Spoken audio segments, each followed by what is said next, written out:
YCP ప్రభుత్వ పాలనలో ప్రజాధనం అంతా సలహాదారుల పాలవుతోందా? అక్షరాల ఈ 5 సంవత్సరాల్లో వైసీపీ ప్రభుత్వంలో ఉన్నటువంటి 89 మంది సలహాదారులకు ఇచ్చినటువంటి ఖర్చు 680 కోట్ల, కేవలం ఒక్క సజ్జల రామకృష్ణారెడ్డికి ఇచ్చినటువంటి ఖర్చు 140 కోట్ల అంటే అవుననే సమాధానం ఇస్తున్నారు కొంతమంది రాజకీయ విశ్లేషకులు. ఇక ఇదే అంశానికి సంబంధించి మనతో మాట్లాడేందుకు ప్రముఖ రాజకీయ విశ్లేషకులు కృష్ణకుమారి గారు మనతో ఉన్నారు. మేడంతో మాట్లాడదాం. మేడం నమస్తే. మేడం నమస్తే. మేడం, అక్షరాల ప్రభుత్వ ఖజానా నుంచి 680 కోట్ల వరకు 89 మంది ప్రభుత్వ సలహాదారులకు ఖర్చు పెట్టినట్లుగా ఈ 5 సంవత్సరాల్లో వైసీపీ ప్రభుత్వం కొన్ని లెక్కలైతే బయటకు వచ్చాయి. మేడం, నాదెండ్ల మనోహర్ గారు ఆయన కూడా నిన్న ప్రెస్ మీట్ పెట్టి మరీ వెల్లడించారు. ఏంటి మేడం, నిజంగా ఒక్క సజ్జల రామకృష్ణారెడ్డికే ప్రభుత్వ సలహాదారుకు గాను 140 కోట్ల రూపాయలు ఈ 5 సంవత్సరాల్లో ప్రభుత్వం ఖర్చు పెట్టిందా అంటే ఏం చెప్తారు? ఇప్పుడు ఇది ఆర్టీఐ కింద అప్లై చేయొచ్చండి. ఆర్టీఐ కింద అప్లై చేసి వివరాలు తీసుకోవాలి. ఇప్పుడు నాదెళ్ల మనోహర్ గారు చెప్పారు అంటే ఆయన ప్రతిపక్ష పార్టీగా ఆయన ఏదో ఆ మాట ఈ మాట చెప్పారు అని చెప్పి ఎవరన్నా అనుకోవచ్చు. కానీ దీనికి నిజాలు నిగ్గుతేలాలి అంటే గనక చేయవలసింది ఏంటి అంటే అసలు ప్రభుత్వం డబ్బులు ఏ విధంగా ఖర్చు పెడుతున్నారు. ఈ సలహాదారులు అనే ఒక కొత్త సిస్టమ్ని తీసుకొచ్చిందే జగన్మోహన్ రెడ్డి ప్రభుత్వం. అంటే చాలా తీసుకొచ్చాడు, దానిలో ఇదొక భాగం. వాలంటీర్ వ్యవస్థను తీసుకురావటం కావచ్చు, ఇంకోటి కావచ్చు. ప్రభుత్వ ఖజానా మీద భారం పడే పనులు ఇవన్నీ. వీటి వల్ల ప్రభుత్వ ఖజానాకి భారం. ఒకప్పుడు ఏమనేవాళ్ళు అంటే రాజుల సొమ్ము రాళ్లపాలు అనేవాళ్ళు. కానీ ఇప్పుడు ప్రజల సొమ్ము రాళ్లపాలులాగా అయిపోయింది ఈ వైసీపీ ప్రభుత్వంలో. అసలు సలహాదారులు ఎందుకు అవసరం అవుతారు? ఇప్పుడు కలెక్టర్లు ఉంటారు, వాళ్ళకి పర్సనల్ సెక్రటరీలు ఉంటారు, పిఏలు వాళ్ళు అంటారు, వాళ్ళని పిఎస్లు అంటారు. ఇప్పుడు ఎమ్మెల్యేలు ఉంటారు, వాళ్ళకి సెక్రటరీలు ఉంటారు, మంత్రులు ఉంటారు, వాళ్ళకి సెక్రటరీలు ఉంటారు.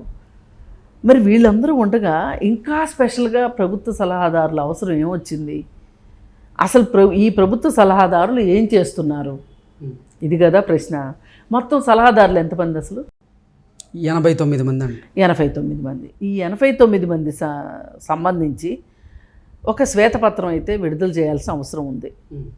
పలానా సలహాదారు ఆయన ఇన్ని మీటింగ్స్ అటెండ్ చేశారు, ఈ విధమైన సలహాలు ఇచ్చారు. ఆయన సలహాల వల్ల లాభం జరిగిందా నష్టం జరిగిందా కూడా అనవసరం మనకి ప్రస్తుతానికి. అసలు ఏం చేశారు వీళ్ళు అనేది కావాల్సిందే ఖచ్చితంగా.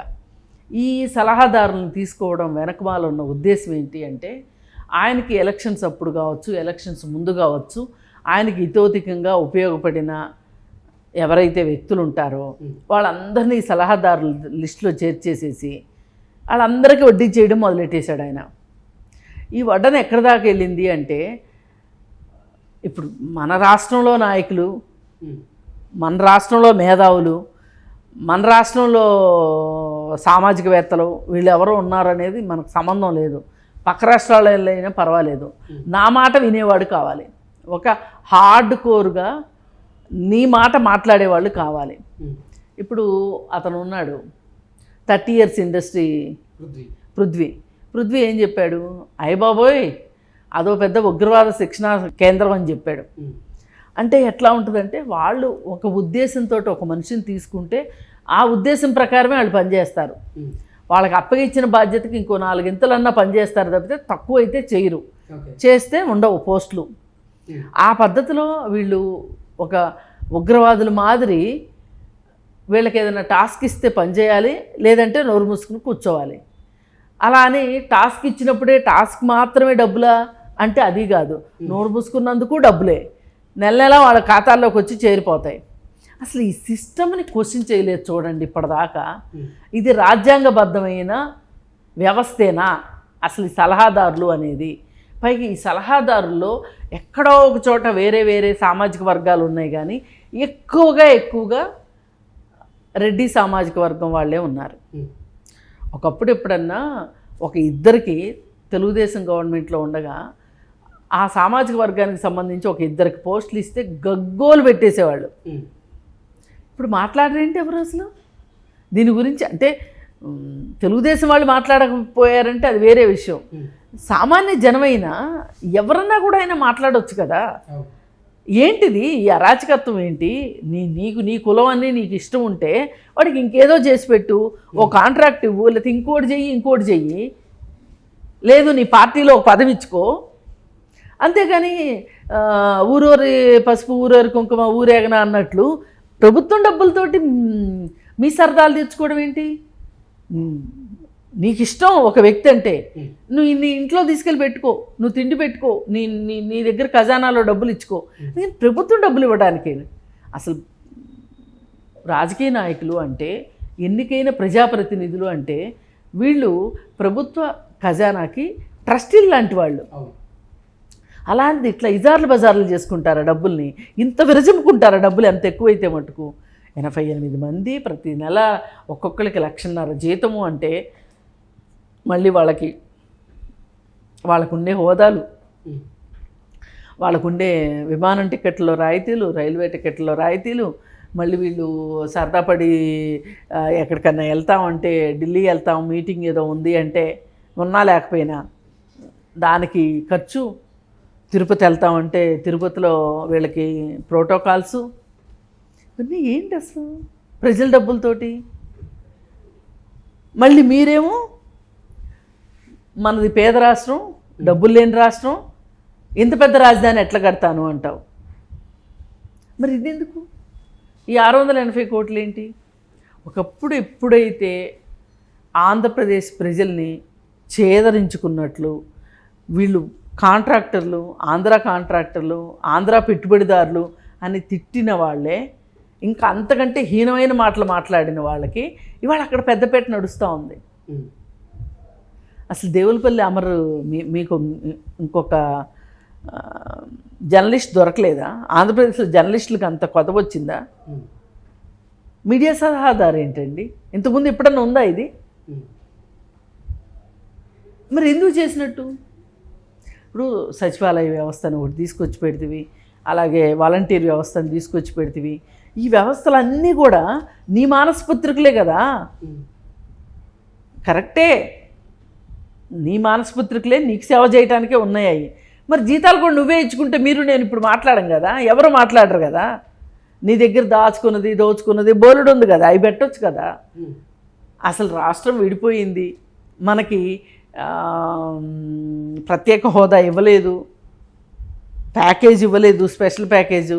అసలు ఈ రాష్ట్రం ఏమైపోద్దా అని అందరూ ఆలోచిస్తుంటే నువ్వు ఇంతమంది సలహాదారులు ఏంటండి? అసలు ఏం చేస్తున్నారు ఈ సలహాదారులు అందరూ? వాళ్ళ వల్ల ఆ రాష్ట్రం ఇంత బాగుపడింది, వీళ్ళ సలహా వల్లనే ఈ సమస్య నుంచి గట్టెక్కాము, మన రాష్ట్రానికి పరువు దక్కింది. ఇట్లాంటి విషయాలు ఏమన్నా ఉన్నాయా? ఏమి లేని కాడికి సలహాదారులు ఎందుకు చెప్పండి? ఇప్పుడు మన ఇంట్లోనే ఉంటారు ఎవరన్నా ఓల్డ్ ఏజ్ వాళ్ళు, మేము సలహాలు ఇస్తాం కదా అంటాము. మనం ఎలా చూస్తాం వాళ్ళని? చేసేది మేము, బాధలేయో మేము పడతాము, విషయాలన్నీ మాకు తెలుసు, నీ సలహా ఏంటి అంటామా లేదా? అసలు మంత్రులు ఉండగా, ఎమ్మెల్యేలు ఉండగా సలహాదారులతో ఏంటండి పని? అసలు ఈ సిస్టమే రాంగ్.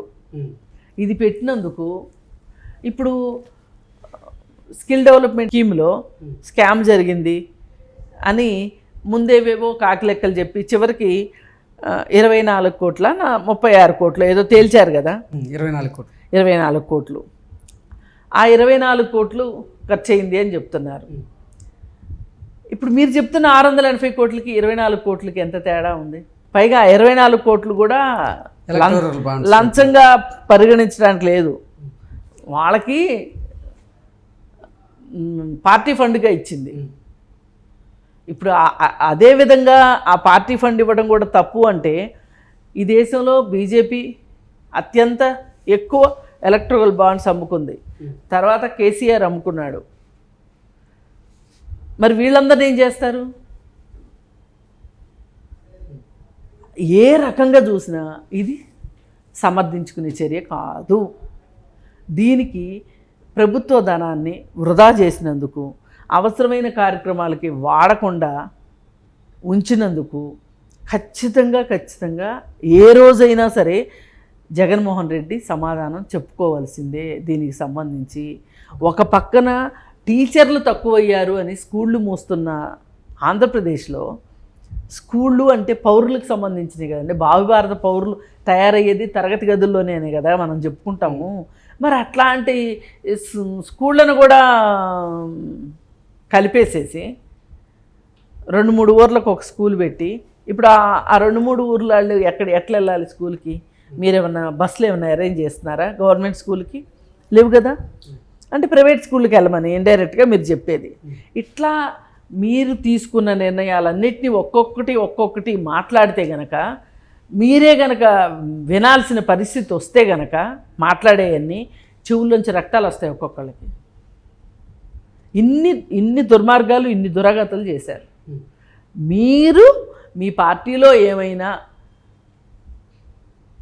పునరావాసం కల్పించాలనుకుంటే మీ పార్టీ నాయకులు వీళ్ళకి మేము ఎమ్మెల్యే ఇవ్వలేకపోయాము, జడ్పీ చైర్మన్ ఇవ్వలేకపోయాము, అది ఇవ్వలేకపోయాము, ఇది ఇవ్వలేకపోయాము, కనీసం సర్పంచ్ అయినా ఇవ్వలేకపోయాము. అలాంటప్పుడు వీళ్ళకి ఏదో ఒక లబ్ధి చేకూర్చాలి. ఆ లబ్ధి ఏంటయ్యా అంటే అట్టా ఇట్టా కాదు, సలహాదారుల రూపంలో ఇవ్వాలి. మరి ఈ సలహాదారులకి రేపొద్దున 5 సంవత్సరాలు అయిపోయిన తర్వాత గవర్నమెంట్ అయిపోతుంది కదా, పెన్షన్ స్కీమ్ కూడా ఏమైనా ఉందా మీకు తెలుసా? లేదండి. అది ఉంటే ఇంకా ప్రమాదం అయ్యండి. అందుకని ఏ రకంగా చూసినా కానీ ఈ వ్యవస్థ ఏదైతే ఉందో ఇది చాలా దారుణమైన వ్యవస్థ. ఇది ప్రభుత్వ ఖజానాకి చిల్లులు పెట్టడానికే వచ్చింది.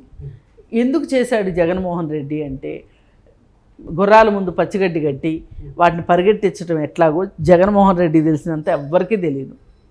ఓకే. అందుకని వీళ్ళతో పని చేయించుకోవాలనేది ఒకటి. కానీ ఏం పని చేస్తారు వీళ్ళు? అసలు 88 మంది లిస్టు బయట పెట్టండి ఫస్ట్. ఒక్క సజ్జల రామకృష్ణారెడ్డి కనిపిస్తున్నాడు కానీ మీకు కంటికి. అసలు 88 మందో 86 మందో లేదు 20 మందే ఉన్నారు. 20 మంది లిస్ట్ ఇమ్మనండి. వీళ్ళు ఏం చేశారో తెలుస్తుంది మనకి. ఏది ఏమైనా ఇది ఒక ఆంధ్రప్రదేశ్లో ఈ స్కీమ్ వల్ల ప్రభుత్వ ఖజానానికి నష్టమే తప్పితే సమాజానికి ఏమాత్రం ఉపయోగం లేదు. Okay madam, thank you. Thank you.